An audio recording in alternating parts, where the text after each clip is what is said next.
کیا ہے؟ تو یہ جو عمر کام کر رہا ہے یہ اپنی حیثیت کو یاد کر کے کر رہا ہے. تو یہ جو رویہ ہوتا ہے نا ہمارا کہ میں نے یہ کام نہیں کرنا، یہ میری شایان شان نہیں ہے، میں نے یہ پیشہ نہیں اپنانا، اس پیشے میں عزت نہیں ہے.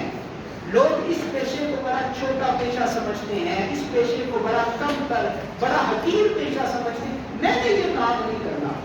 تو یاد رکھیے میں نے شروع میں کہا تھا اسلام میں کوئی پیشہ بھی چھوٹا پیشہ، بولے دوسرے چھوٹا پیشہ نہیں. اسلام میں کوئی کام چھوٹا نہیں، کوئی کام کم تر نہیں.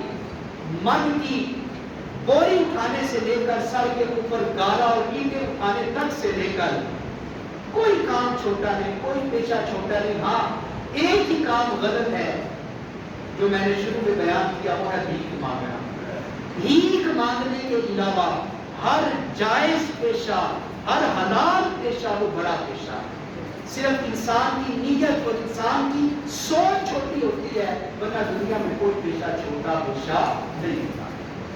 تو محنت کرنا، مزدوری کرنا، اپنے ہاتھ سے رزق حلال کمانا اس کی بڑی فضیلت ہے. نبی کریم صلی اللہ علیہ وسلم سے سوال ہوا حضور ارشاد فرمائیں کہ اللہ کو سب سے بہترین عمل کون سا لگتا ہے؟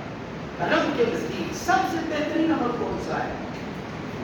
نبی کریم صلی اللہ علیہ وسلم نے ارشاد فرمایا کہ بہترین عمل رب کے نزدیک اس بندے کا ہے جو صبح اپنی دونوں ٹانگوں کے ساتھ پیر چل کے نکلتا ہے اور پھر اپنے دونوں ہاتھوں کے ساتھ محنت کرتا ہے، اور اپنے دونوں ہاتھوں کے ساتھ محنت کرتے ہوئے، مزدوری کرتے ہوئے، کمائی کرتے ہوئے، اس کے حلال جمع کرتے ہوئے، اس کے ماتھے اور اس کی پیشانی پہ جب پسینہ آ جاتا ہے نا تو اس کے ماتھے کے اوپر مزدوری اور محنت کی وجہ سے آنے والا پسینہ اللہ کو بڑا ہے، وہ اللہ کو بڑا پسندیدہ ہے، اللہ کو بڑا اچھا لگتا ہے. تو اس حدیث میں بھی حضور نے تمہارا کس چیز پہ ہے؟ محنت کرنے پہ تمہارا ہے. تو یہ خیال چھوڑ دیں کہ میرا بڑا بھائی دبئی میں ہے، چھوٹا سعودیہ میں ہے، اس سے چھوٹا اٹلی میں ہے، فرانس میں ہے، تو گزارا ہو رہا ہے، مجھے کچھ کرنے کی ضرورت نہیں ہے. یہ رویہ ٹھیک نہیں ہے، یہ سوچ ٹھیک نہیں ہے.